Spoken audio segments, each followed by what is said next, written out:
Press the bell icon on YouTube and don't miss another update.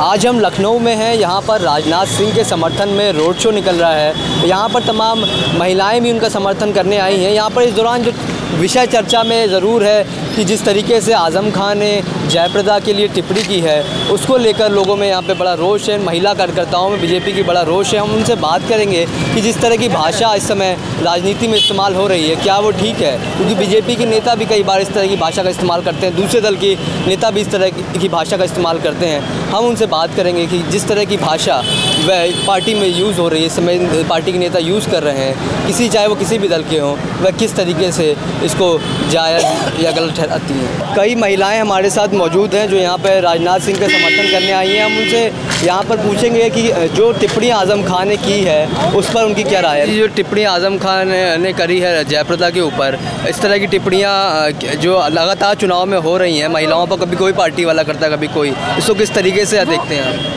पहली बात तो वो इंसान ही नहीं है, ठीक है। पहली बात तो वो इंसान ही नहीं है। अगर महिलाओं को सम्मान नहीं दे सकता है तो वो किसी पार्टी का आदमी नहीं हो सकता।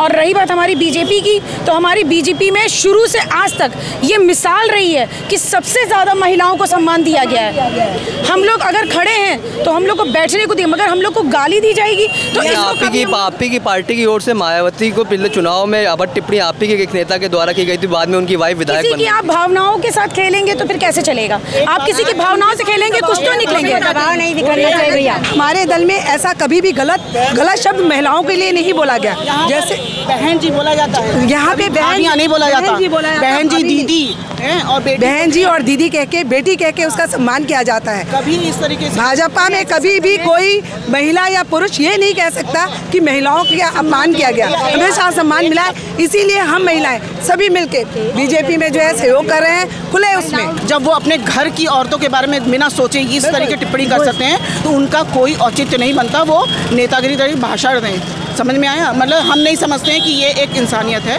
वो पहले अपने घर के बारे में सोचते तब वो ऐसा अनर्गल भाषा करते। पार्टी में हमें सम्मान मिल रहा है, इसीलिए हम लोग यहाँ आए हुए हैं। लश्कर के साथ यहाँ तक आए हैं, ऐसा थोड़ी इतने बड़े लश्कर के साथ यहाँ आए हैं। मजाल है किसी ने बगल में भी आके टच कर दिया हो। अच्छा ये बताइए, आए वहाँ से यहाँ तक, मगर अभी और कोई पार्टी होती तो अब तक और दंगे हो गए होते। गंदी नजरों से और गलत उसके नीचा गिराया जाता है। और किसी पार्टी में मैं नाम नहीं लेना चाहती हूँ, पर मैंने ये देखा है हर पार्टी की महिलाएं हमारे पास आके रोती हैं कि मैं तो इस पार्टी में हूँ, हमारे साथ बहुत गंदा व्यवहार किया जा रहा है और हम पार्टी छोड़ना चाहते हैं। क्यों? क्योंकि उनको वो इज्जत नहीं मिल रही है जो इज्जत हमारी पार्टी में मिल रही है। लेकिन कई बार इस बार जो चुनाव हो रहे हैं इसमें एक महिलाओं का मुद्दा तो बड़ा है ही। उसके अलावा जो इलेक्शन कमीशन ने जो बैन लगाया है उसमें 2 बीजेपी के नेता हैं, 2 समाजवादी पार्टी की, 1 बसपा के, 5 लोगों पे इलेक्शन कमीशन ने बैन लगाया है। तो इस तरह के बयान जैसे चाहे मेनका गांधी ने दिया हो, चाहे योगी आदित्यनाथ जी ने दिया हो, क्या उस तरह के बयान देना ठीक है? एक्साइटमेंट में आदमी बोल जाता है, कह जाता है, वो बात अलग बनती है। और ऐसी कोई टिप्पणी नहीं की है जिससे इतना बड़ा नुकसान हो, आघात हो और सम्मान में ठेस पहुंचे। इतना बड़ा कोई बात नहीं की गई है। और हर गली कूचे में वो सब भाषाएं यूज़ हो रही हैं, तब तो आप नहीं उनको अंदर कर रहे हो, बैन कर रहे हो। पान की दुकान पे भी यही सब हिंदू मुस्लिम सबकी बातें करी, तब तो आप किसी को नहीं कर रहे हो। एक हमारा ही देश तो ऐसा है जहाँ पे अपनी बात सबको हक है, तो अगर उन्होंने अपनी बात रखी तो उसमें गलत क्या कहा? और कभी कभी मायावती भी कह रही हैं, कभी कभी बातों में गलतियाँ हो जाती हैं, कुछ गलत निकल गया तो उसका कोई इतना बड़ा आप सबको फिर बैन करिए ना, सिर्फ उन्हीं के लिए क्यों? बीजेपी के नेता ने भी हिमाचल प्रदेश में राहुल गांधी के ऊपर टिप्पणी करी है जिसमें बहुत गलत भाषा का इस्तेमाल किया गया। क्या वो ठीक है? फिर वही वाली बात जो इसने अभी बोला, गांधी जी से कोई उम्मीद नहीं की जाती है। जो गाली थोड़ी दी प्रधानमंत्री हो, जो प्रधानमंत्री है, आज तक इससे पहले बहुत कुछ हुआ लेकिन हम किसी ने प्रधानमंत्री के ऊपर ऐसी टिप्पणी नहीं की थी जो वो करते हैं। सबसे पहले तो आप ये बताइए कि एक यूपी में बड़ा लोग ये मानते हैं कि यहाँ पर मुस्लिम जो है बीजेपी का समर्थन नहीं करते हैं, कई लोग ऐसा मानते हैं, इसको किस तरीके से देखती हैं? जब तक कि हम लोग घर से नहीं निकलते थे तो सपा बसपा कांग्रेस ये हम लोग को बहका देती थी, हमारे मर्दों को बहका देती थी कि भाजपा को वोट कभी ना करना, क्योंकि भाजपा आरएसएस से जुड़ी है, भाजपा आ गई तो कत्लेआम हो जाएगा, भाजपा आ गई तो एक दहशत हम लोगों में बना रखी थी कि औरतों की इज्जत जो नीलाम हो जाएगी। तो ये सब हम लोग भय में डूबे रहते थे और इसकी मुखालिफत करते थे। जो लोगों के मन में है यहाँ पर जो लोग सोचते हैं कि मुस्लिम लोग भाजपा का समर्थन नहीं कर रहे हैं, क्या ये सोच अब बदल रही है? ये बदल जाना चाहिए, बहाव के साथ इंसान को चलना चाहिए।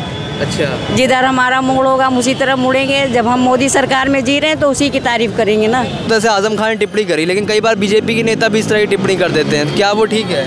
नहीं, हाँ? वो भी ठीक नहीं है। किसी भी, हमारा धर्म ऐसा है, हम सबका धर्म ऐसा है कि हम लोग ये किसी के ऊपर, किसी महिला के ऊपर किसी को कुछ भी कहने का हक नहीं, चाहे वो मेरी पार्टी हो चाहे कोई भी हो। हमारे नरेंद्र मोदी जी ने आज तक की किसी महिला के ऊपर टिप्पणी नहीं की है। नारी का सम्मान करना चाहिए। और ये जो अली और बजरंग बली वाली कंट्रोवर्सी चल रही है, इस पर क्या कहना है आपको? मेरा ये कहना है, अली हो चाहे बजरंग बली हो, वो सब एक हैं। कोई अली को मानता है, अपने परिवार से सभी मोहब्बत करते हैं। तो हमारे योगी जी ने अगर बजरंग बली को कहा है तो अली वालों को बुरा नहीं मानना चाहिए, क्योंकि हम लोग अली को मानते हैं, वो बजरंग बली को। अपने घर के सभी को सब प्यारे होते हैं।